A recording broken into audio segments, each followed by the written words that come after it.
Hello, I am Eric Tucker, Director of Bigger and Better Business for the Theta Mu Sigma chapter of Phi Beta Sigma Fraternity Incorporated, where we're celebrating Women's History Month by highlighting women who are making history today.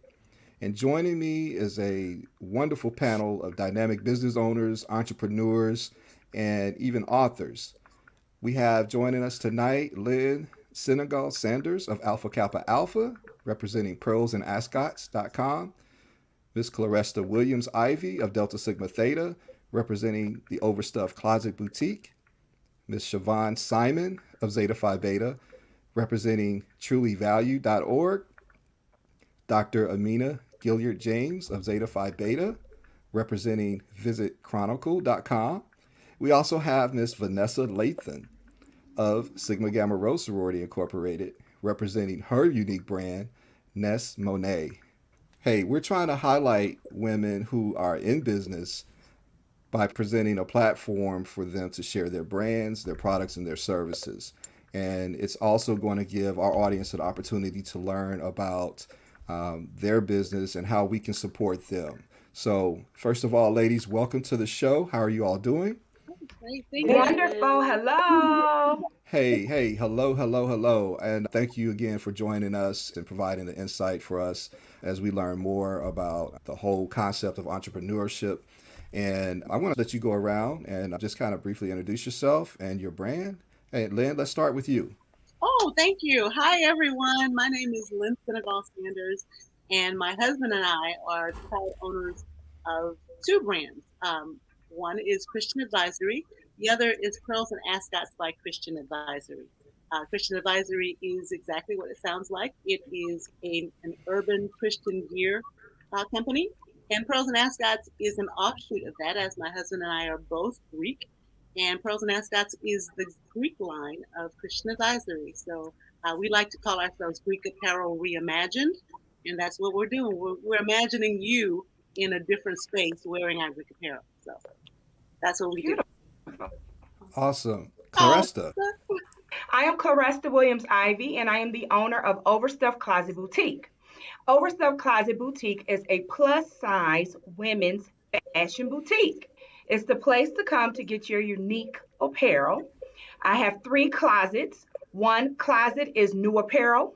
My second closet is new accessories, where you can get these glasses. New apparel, you can get this blouse. And my third closet is my resale closet where I have loved clothing that I have for purchase. that's great. Awesome. And Dr. James. Good evening, everyone. Hi, ladies. Nice to see you. I am Amina Gilliard James. My husband and I co founded Chronicle Lodging and Events, which is an upcoming suite of vacation rentals, inns, and hopefully one day boutique hotels. We're opening our flagship property, which will be a vacation rental in Hampton, Virginia this May 2021. And next we have Vanessa. Hi everyone, my real name is Vanessa Lathan, but with my brand Ness Monet, I consider her my alter ego. This woman is not afraid to live in her truth. And by truth, I mean I started creating content back in 2017 where I just felt invisible, along with living with multiple chronic, non curable, invisible conditions. I felt if I, as a black woman, which is already hard being a black woman, was struggling like this, there had to be other women who were in my shoes. So I decided to create a platform for Black women entitled Black Women Chronically Healing, where it's okay not to be okay, and we support each other on our healing journey. So I do this via blogging, content creating, and just being an advocate for Black women in health spaces. And last but not least, Miss Siobhan.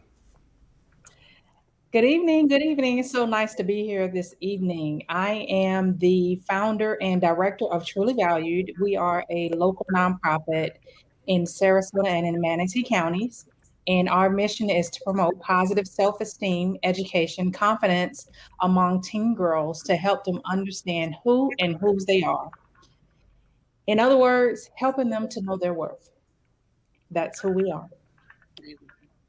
That's awesome. It's wonderful to see this much power in one space that is impacting communities and the lives of others. And what we would like to hear is pretty much how you got started and what was the motivation behind your particular brands. And hopefully we can have other women inspired to follow their dreams as well. So Lynn, if you don't mind, just share with us, hey, how did you get started? Where did the idea come from for your brand?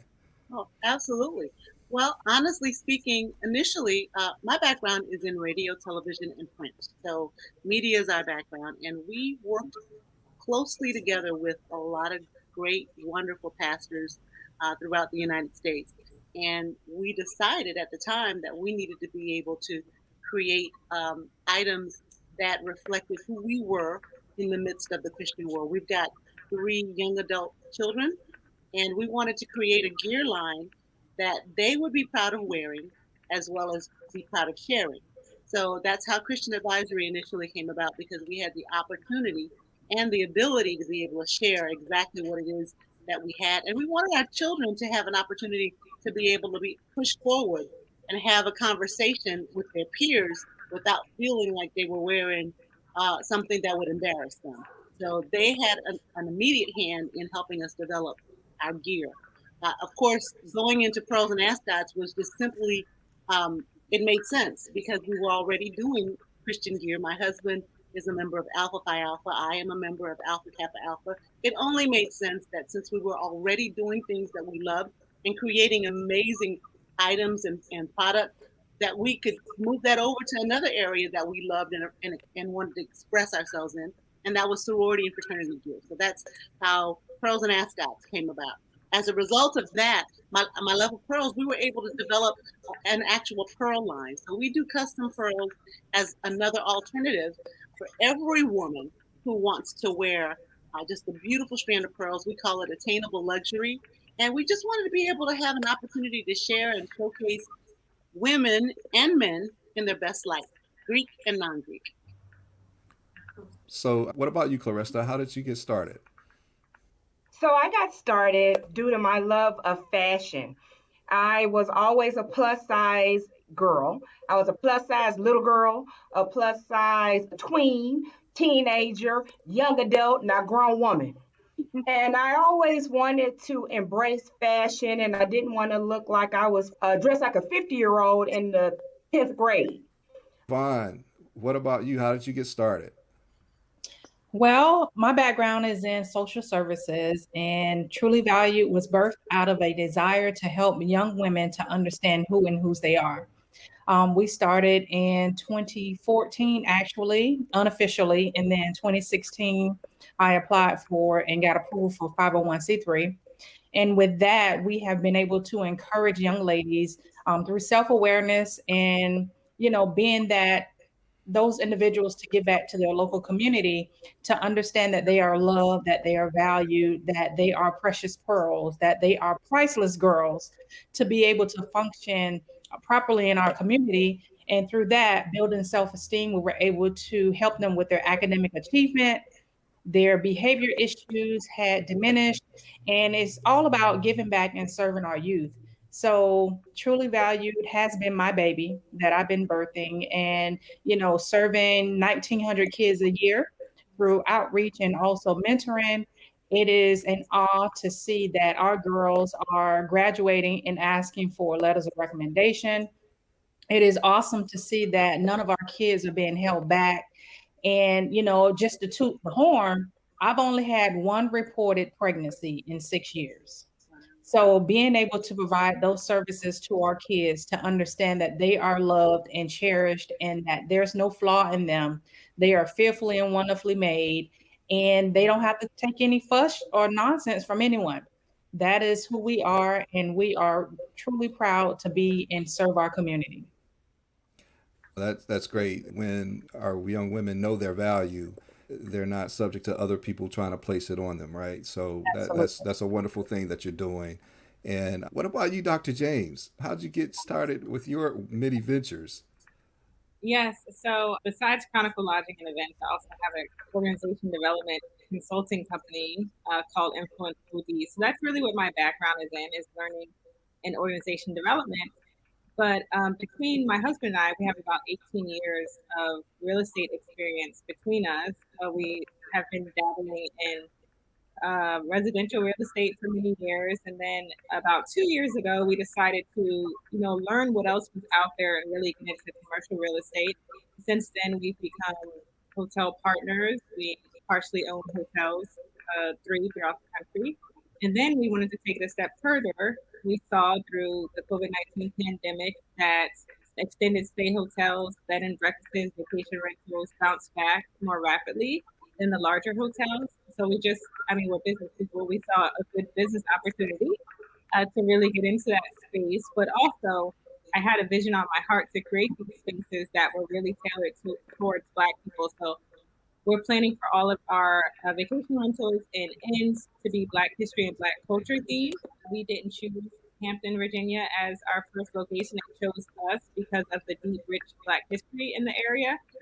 So we're doing a lot of work there. We're just making sure our design and brand is on par to really celebrate the Black history, the Black culture in the Hampton, Virginia area, and also work with local businesses to progress community empowerment and bring more dollars back into the community for local businesses that have been impacted by the pandemic.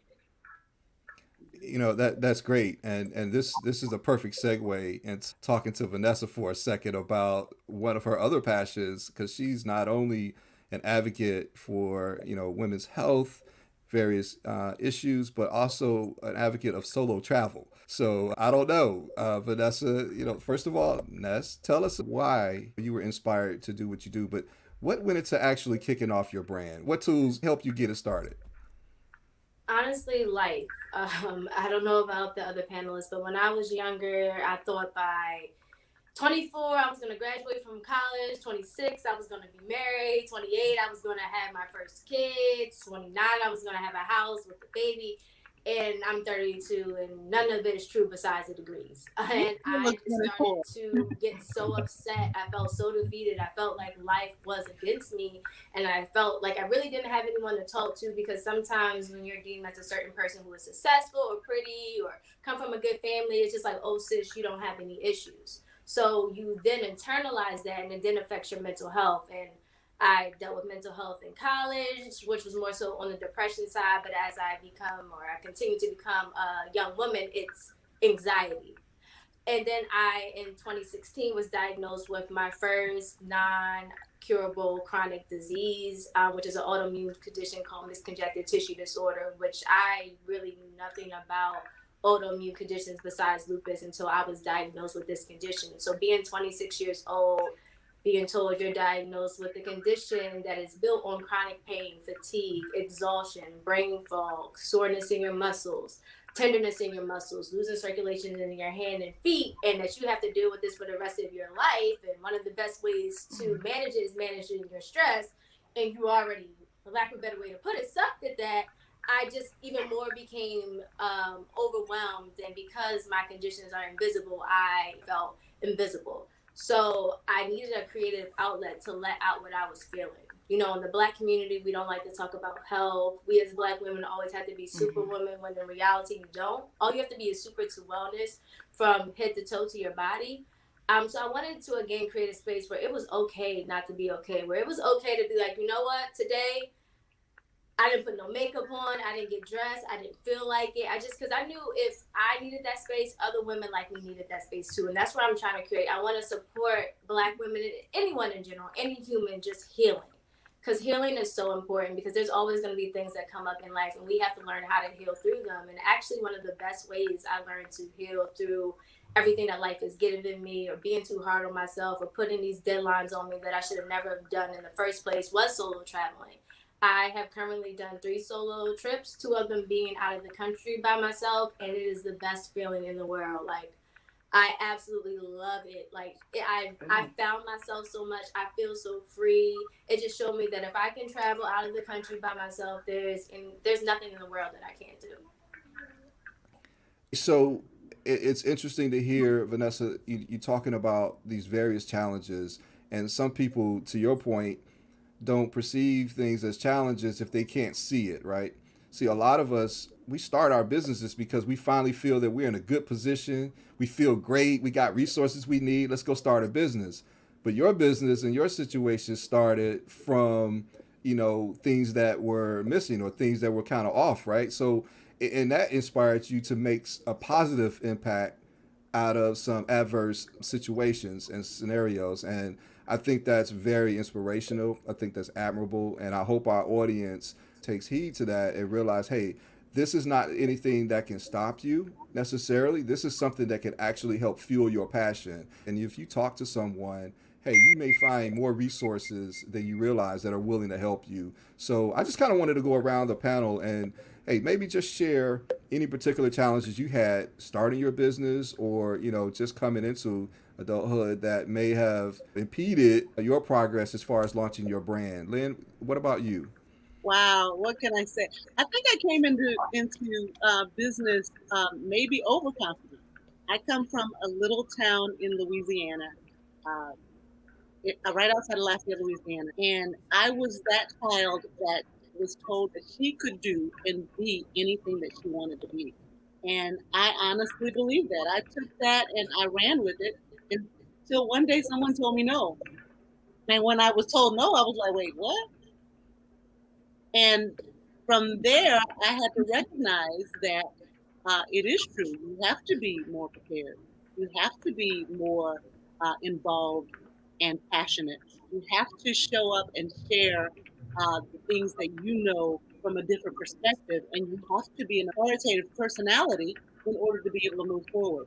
So, in some ways, my parents prepared me for life, and in some ways, they didn't because the expectation for me from others was lower than the expectation that I had for myself. So, what I say to people every day, all day is you can do and you can be whomever it is. You've got to put the work in and you've got to be able to have a high expectation of yourself. Now, I'm not quite sure if I answered your question, but the truth of the matter is, Eric, in order to be the best version of yourself, you got to show up every day, every day. Great advice. Dr. James, I mean, what was your road like getting things kicked off? Well, I'm still in the thick of things. Um, you know, as I've sort of mentioned, I have the Chronicle Lodging and Events brands. I have a podcast, and also have my consulting. But what most people don't realize is I still work a 9 to 5 job as well.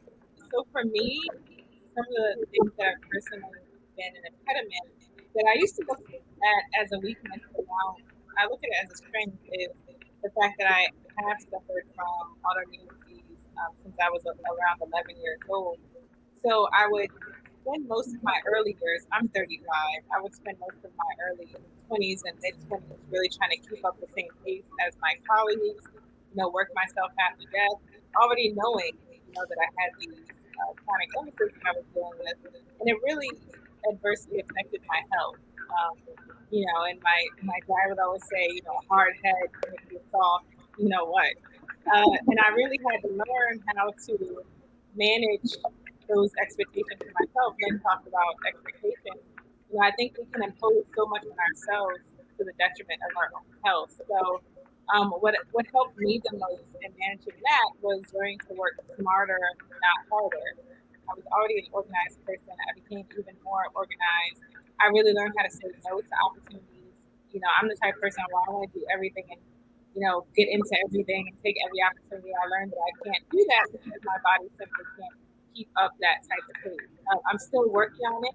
My husband gets on me all the time because I don't go to bed when I'm supposed to. I don't, eat like I'm supposed to. And of course, when you have, as I'm sure necessity, when you have autoimmune disorders, any little imbalance in your body, your diet, whatever, affects you.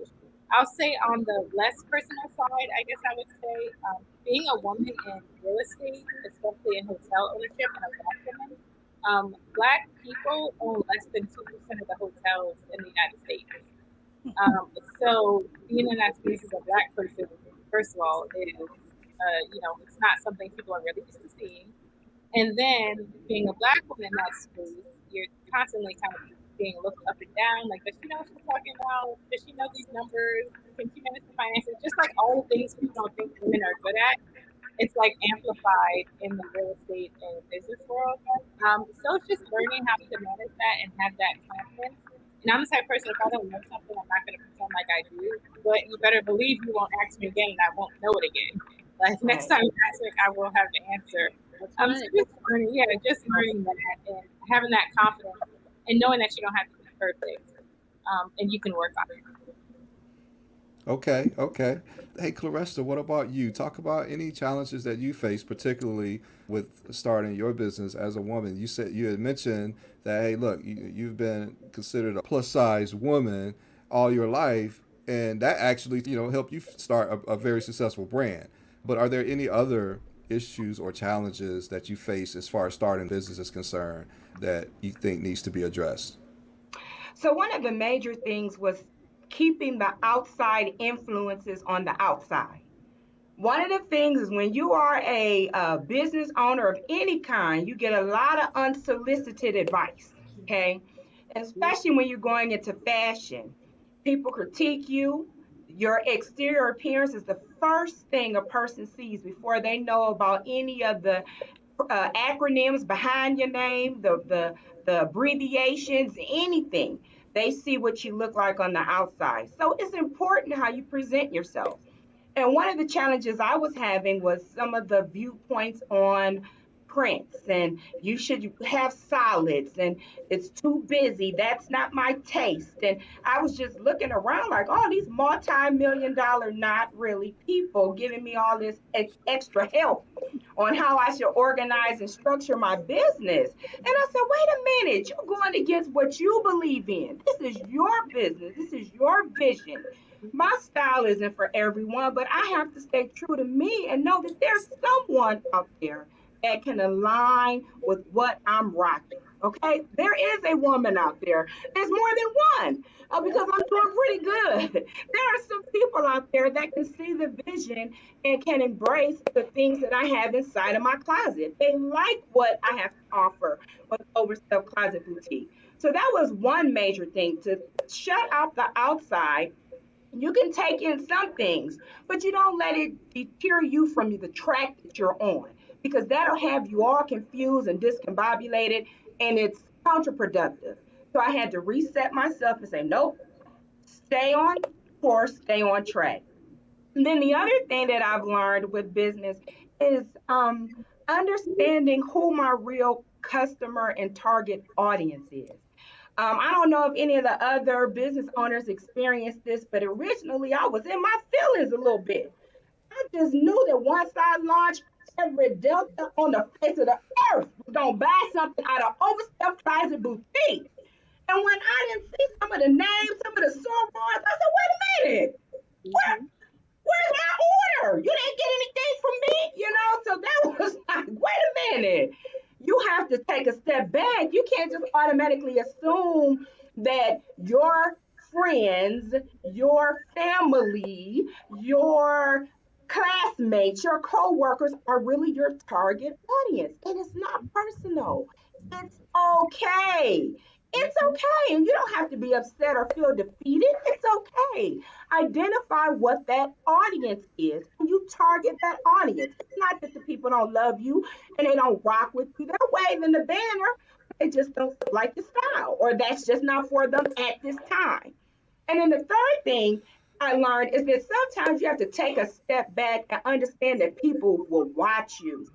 Mm-hmm. Okay? People watch the Adidas, they watch Nike, they watch Macy's, Gucci blow up.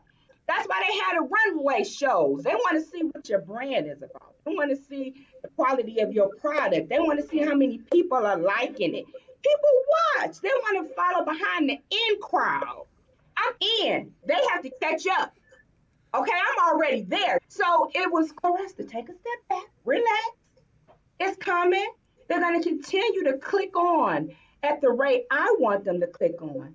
But people, let them watch you for a little bit. It's Mm-hmm. okay. And fourth, I define success. I've always been that way in life. It's not what other people perceive. I define success. And when you go into business and you're doing something that you love and you have a passion for, that success has a broad meter, right? Right. I have a regular 9 to 5. It's a blessing. I thank God. I'm married. I thank God for my husband. I have a little boy who I'm in love with. I thank God for him. I have both of my parents. So I'm doing okay. That's success overall in life. Mhm. Okay. I have a successful business. That's a bonus. So Absolutely. for me, overall, Overstuffed Closet Boutique allowed me to exercise my passion in fashion.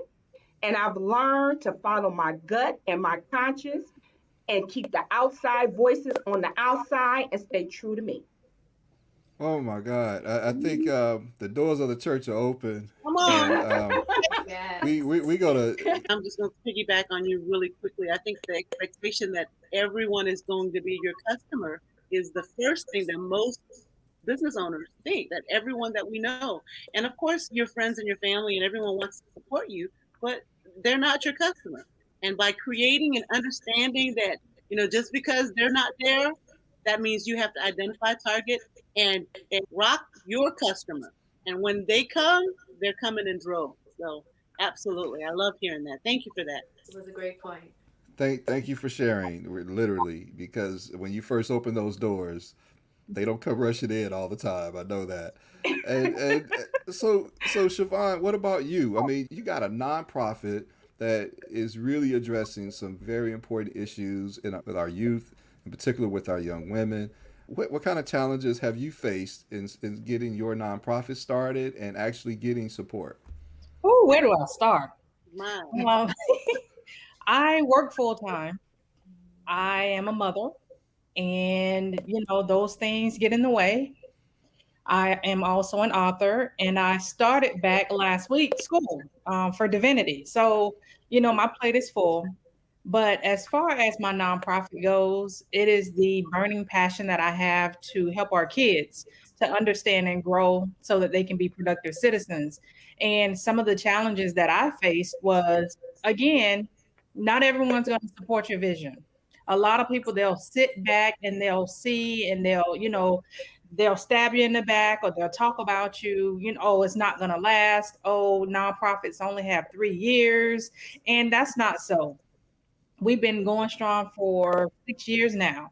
We started out with 12 girls. Now we're helping 2,000 kids a year.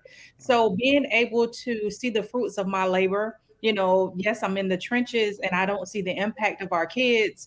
But when we ask the kids to write down the testimonies, what they've learned from the program, it makes my heart melt to see that our kids are actually paying attention. We are a grassroots organization. We're not Boys and Girls Club. We're not Girls Inc. We're not just for girls. So those big names and national names, they get all the funding. We have our giving challenge here through a local foundation. And it baffles me that people will give millions to cat rescue than to give millions to youth focused organizations. These kids are our future. If when we're gone, who's left? The kids are left, not the cats, not the dogs, not the iguanas, or whatever organizations that focus on animals. People will give more towards animal rescue than they will to help a homeless person, um, than they will to give to a school to help our kids. It's like, come on, you know, how do we get to that point where we don't want to help our fellow man? That baffles me. That is a challenge that we have experienced, but by the grace of God, we have been going strong. So, it's a testament, it's a faith walk. It is trying to rally volunteers. When COVID hit us last year, we had to revamp our program to go virtual when we were meeting with our kids face to face. And it has been very challenging because our kids are on remote all day. They don't want to get on in the evening for a virtual session. And what I've learned most was work with what I have. If I just impact one, that's all that matters. And I am grateful that I have maintained contact with our kids. Not all of them log on virtually. However, they text me and they ask me for advice. Being able to provide them those life skills, being able to help them with their college recommendations, being able to tell them that 24% interest rate is outrageous, that they need to go back or just wait and save to buy it buy their car with cash. And it's just that joy that I have. Like I said, last year with COVID, I sat down and I wrote children's books. I had nothing else to do. I was working remote. When I finished my work, I started writing children's books and putting my stories on paper. It was amazing. My kids were like, "Mom, how many books are you gonna write?" I'm like, "Until I get my story out on paper, that's how many books I'm gonna write." But it's the love and that support that I have from my family. Even though, again, just talking about that support when you're out in the public, you're big per se.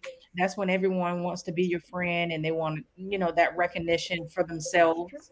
But then when you're struggling in the trenches, you really find out who your friends are. You really found out who your support is. It's like Rome wasn't built overnight, and Jesus didn't have the multitude to help him. There was only a few. And Hmm. I talked to my mom about that today, who's my number one cheerleader. Wow. Eric is my number two. Being able to support our kids with what little help that I have, work full time, take care of my kids, and focus on my studies. It's nothing but the grace of God, and I'm All right. excited. What are two ways people can support you and Well, your vision? we have our website, trulyvalued.org. It gives information about our programs. We have our girls mentoring program. We also have a parenting program that is virtual. So not only do we help teens, we also help parents, which is family centered. Books are available also on that website, and a portion of the proceeds go back towards the organization. So not only are you supporting the organization, you are also encouraging yourself to live and be who you are, who God created you to be, which is fearfully and wonderfully made. And that is just the ways that, we all can support each other through volunteerism, through financial support, through providing goods or services. That is how, we just ask for your help. Claresta, so you mentioned that, everybody wasn't there when you first launched, but what's one thing or two things that, people could do to give you that support? And let me say this, you don't have to be a woman to support this particular type of business. Think about it, Mother's Day, Valentine. I mean, you have all kinds of reasons to purchase things, even if it's not in your element, I'm pretty sure you can get some assistance. But also, if you see someone who may have a need and you have no way of knowing, you can purchase some things and just, hey, look, I keep stuff in a closet just in case I found out about somebody that has a need. So, but what's one thing, Claresta, in particular, that we could do to support you? Eric, I'm gonna have to hire you because I love that. All of that was excellent that you mentioned. But I do have a few things on my site. I would say the first thing is word of mouth. Share it.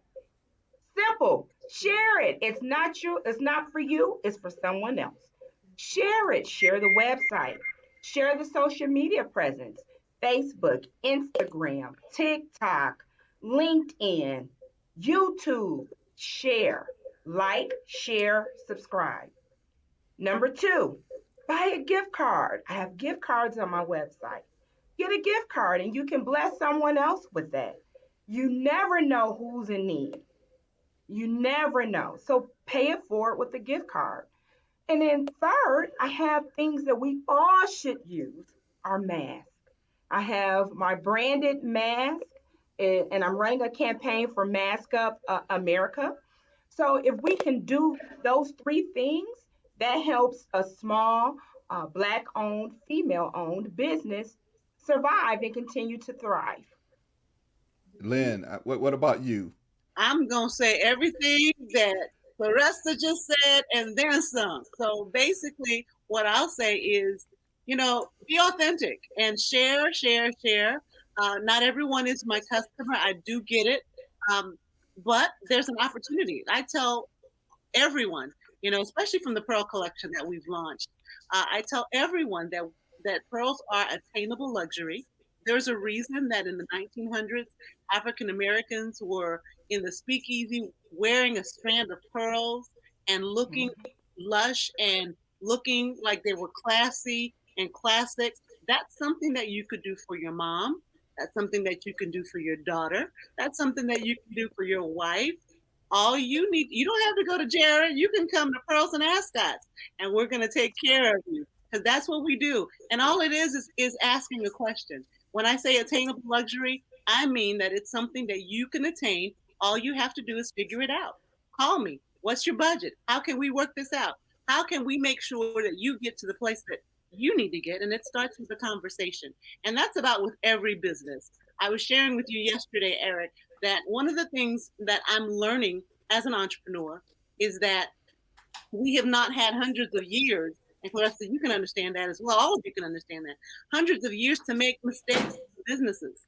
So there are times that we'll make a mistake in our business, but we have to be able to learn and grow. So give us an opportunity and some levity to get some things right, because that's what we want to do. We want to make sure that you're as fly as can be. We want to make sure that you get what you want, and we want to make sure that you give us an opportunity to get it right for you. So pearlsandascots.com, christianadvisory.com. Come and see us. Give me a call. I do answer the phone.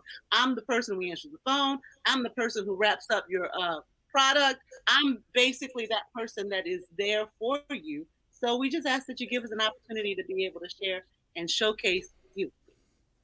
That's a very key point. One thing about business, especially black businesses, we can be so hard on each other.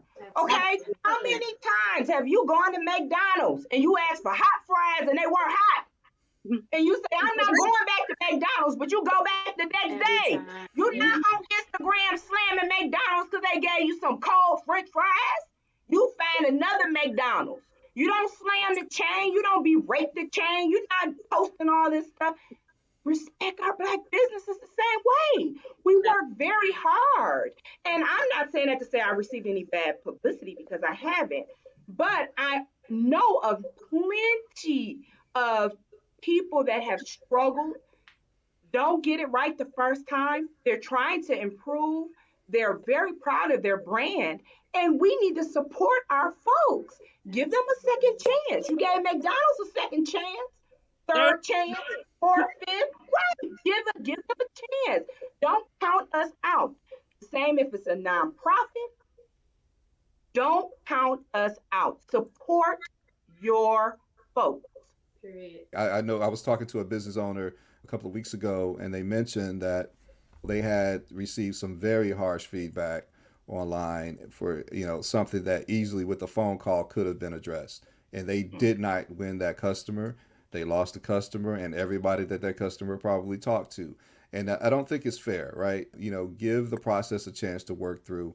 And so, Dr. James, Amina, I want to see, because you're in a very unique space. We were particularly looking for hotel projects that were sponsored by Black people or uh, people of color or women.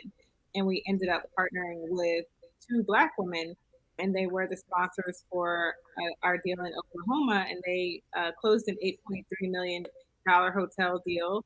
We're very proud to be a part of that story because we were part of that small group that said, we support you, we believe you can do it, to what you, Lynn, and Clarissa, sorry, Clarissa, to what you, Lynn, and Clarissa were saying, we have to support our own. So we believe that they could close the deal. We said, oh, this looks like a good business opportunity. It doesn't matter to us that you're 33-year-old Black woman and you'd be the youngest to ever do this. We don't care. You have it together. So we're jumping in. And that's what we did. So we watched them become part of that 2% very closely. And we're a part of that story. And we hope to become part of that 2% soon, too. Something very cool that you did. You assess the situation based on their potential. Usually, people of color have to come showing everything that they've done in the past. Yep. We don't get judged on on our potential or the skills we bring to the table. Well, what have you done? And you have to have this long 10-foot, manuscript of all your accomplishments. And so for you to recognize a good deal, first of all, that says a lot about you, right? So I can see you on Shark Tank, just looking at the numbers saying, yeah, I'll get some of that, right? And then giving somebody else a chance, and they're going to be forever grateful. So, hats off to you. But just give me one or two bullet points. How can we support you and your vision? Sure. And just really quick, I did that because that's how I want people to treat me.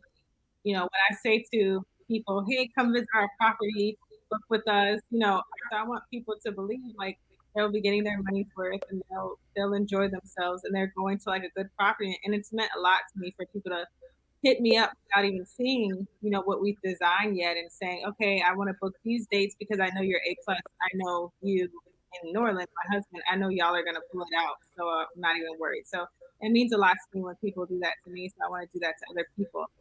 Two things that you can do is visit Chronicle, like literally visit us, but also go to www.visitchronicle.com. You can learn all about our upcoming property in Hampton, VA. We're very close to opening just May.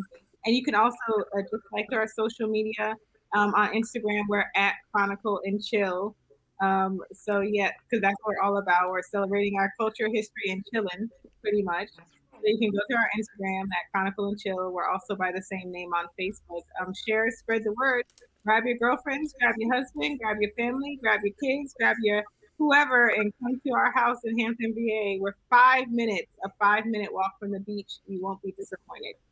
It's So, beautiful. and I'm thinking even if you want to go solo, you might be able to do that. What's up, Ness? Talk to me. Yes, I live for a solo trip. In this pandemic, I haven't been on a trip in a year actually. This time last year, I went to the Bahamas, and as soon as I came back, the world shut down. So, cannot wait till it's over. Well, hit me up, guys. I will, definitely will. Definitely want to support. I would say for me, my biggest challenge was myself. I probably knew for a while I was over being in the government, but I was afraid to leave a space where I knew I was going to have health insurance, which of course is super important to me, but a paycheck every 2 weeks to chase my passion, to chase my dreams. But the pandemic, I guess, woke me up. And I also joined an entrepreneurship university last year. With one of the things we learned is the money does not come from your comfort zone. I had to learn to become comfortable with being uncomfortable. So after I got sent home, yes, most of us probably did from the pandemic, I was just like, Vanessa or Ness, this is your time to make your move. You know you want to grow, Ness Monet. You know that you can do it, but so much self-doubt, overthinking, fear, anxiety stop you from actually going and doing it. So on top of a pandemic, which in its own has its own challenges, I left my apartment, which I have lived on my own for 16 years, and I haven't lived with my parents since 2011. I left Maryland and came to Texas in October. I'm not from Texas. I'm originally from Jersey, so my parents, 5 years ago, they moved to Texas. And even though it's been a big adjustment, just living with my parents again as an adult, I knew I had to, again, become comfortable with being uncomfortable, and I had to make the sacrifice of not having the bills. And I even worked really hard to pay off my car note. I got all of my bills on yearly. So I was just going to really focus on trying to build up my businesses. So that was one thing I did. And it's like, wow, I really left what I knew for 13 years being in Baltimore, Maryland. I went to Morgan State University, shout out HBCUs, to come to Texas, as well as then in January of this year, I left my good government job, as they said. Took me a while to get to this point. I would probably say in 2018, I was just like, the government's not for me. Being a millennial, being a Black woman, being a person that's not afraid to say systemic racism, being a person that's not afraid to say Black people are disproportionately affected by HIV because of this. My 9 to 5 is all centered around working in HIV and public health. So, and being in government spaces, they don't want to hear that from a person who looks like me. Bad enough, I already look younger than what I look like, but that environment wasn't for me. I know that my voice is my power. I also know that beyond having degrees, because sometimes degrees don't matter, I know that I know what I'm doing. I know I want to help people that look like me, and I just needed to get out of that space because it was affecting my mental health. So I just finally said, I'm going to do this, and I packed everything up, and I'm continuing this journey to see where it goes, and I'm claiming and I'm praying that it's going to lead to success, and that Ness Monet is just going to become this advocate for Black women to chronically heal, to manage any chronic health condition or mental health condition you have, and to just living your truth. Don't get caught up on what you see on social media or reality TV. Like, living your truth, do what works for you, And also solo travel. It's the best thing ever. Explore the world, see the world. So How can we help and support you and your I brand? think the main thing, like everyone has been saying, share social media, like retweeting, sharing to your stories is 100% free. Like I promise you, you're not going to get a bill in the mail. They're not going to charge your credit card. Like it is 100% free.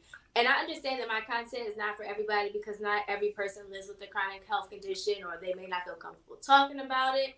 But we all know someone that is and may needed some encouragement. So please send them to my page. Follows helps. That I'm also interested in collaborating with people. So brands, companies. So that is just two ways that you can help collaborating, whether that be in the form of podcasting, blogging, speaking at your event, or definitely please share my social media. So I just want to shout out to each of you for already knowing your story. I would challenge each of you to chronicle it, journal it, and get your books ready because I'm getting chills just listening to this. But I do want to go around the panel and just let everybody know where they can learn more about your brand and where they can find you online. Okay, Vanessa, start with you. The best way to find me, I would say right now, is my Instagram, which is at ness.monet at ness.monet. There, that'll link you to my Twitter, my Pinterest. I'm on the Stereo app, which is a new app. Also to my blog, which I am prayerfully going to be launching very soon, but I am working on it. So connect with me on Instagram Awesome. at What about you, Lynn? ness.monet. Well, I'm on Awesome. every platform on social media you can think about. I'm learning TikTok. I'm trying to get my moves together. Of course, our websites are our main opportunities to be able to connect with you. So, ChristianAdvisory.com, pearlsandascots.com, every social media with those same handles. Come and visit us. We do answer the phone and we're available for you. So, we're looking forward to getting an opportunity to see what we can do for you and what you can do to be able to assist us with our brand. Siobhan, I just love your organization's name, Truly Valued. I think so many of us have gone through adolescence and young adulthood not really understanding the concept, not feeling it, and depending on other people to give that to us. So let us know where can we learn more about your organization. We are available on Instagram and Facebook, but you can also visit our website, trulyvalued.org, and subscribe to our monthly newsletter. And truly valued, it's enough when you go to school and you hear that you're never going to be anything, that you're ugly, that you're fat, that you're too small, you see your ribs. But being able to tell our kids that they are truly valued, that they are loved, that they can be and do anything that they set their mind to, that is truly amazing. I So love it. you can visit us at trulyvalued.org or visit Facebook or Instagram under Truly Valued and find us there. Thank you. Awesome. Now we know we're going to be visiting visitchronicle.com, but hey, Amina, let us know what about your podcast? Where can we find that as well? Sure. So my podcast is called Conference Room Tea.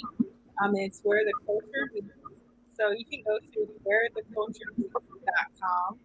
We're in season 2 because of all of my other adventures. I slowed down a little bit season 2, but we do have a full season 1 for you to listen to. We're into season 2, so there'll be new episodes coming soon. Give it a listen. Claresta, where can we find more information about the Overstuffed Closet? You can find us at www.closetstuffed.com. www.closetstuff.com. And you can also do a Google search on Overstuffed Closet Boutique. I hashtag everything. So I hashtag with Claresta Williams Ivy, Overstuffed Closet Boutique. We're on every social media platform. But one thing that I did want to kind of iterate or before we leave our beautiful discussion this evening is that, there are some common themes that we have going on here. And it's about self health, wealth, and empowerment, right? And you can go take a trip, self love and self help on yourself with Amina. You can nurture, invest, raise up girls in the way they should be with Siobhan. You can teach them how to dress, give us some Christian influence. with Lynn and with Overstuff Closet Boutique, and you can teach them about healing themselves and understanding that it is okay to not be okay with Monet. Okay, so it's just beautiful. I'm very, very much inspired with all of this. It's a powerful panel of women, and we have our number one champion. It's okay for a man to be a cheerleader because Eric, you are that, and I definitely appreciate you for all that you're doing for us today. Hey, the pleasure is all ours. And I really love this. I love it. Well, ladies, thank you for joining us on behalf of the Theta Mu Sigma chapter, Phi Beta Sigma. We just want to thank you so much, and we encourage you to keep doing what you're doing and to continue to be a positive inspiration for those that will follow us. That's what true history makers do, and you all are the epitome of that persona. So, once again, congratulations to you. Thank you for spending that time with us. We know we're going to see and hear more from you because that's what powerful people do. So, thank you so much. Thank you, Eric. Thank Thank you, you. Thank ladies. you.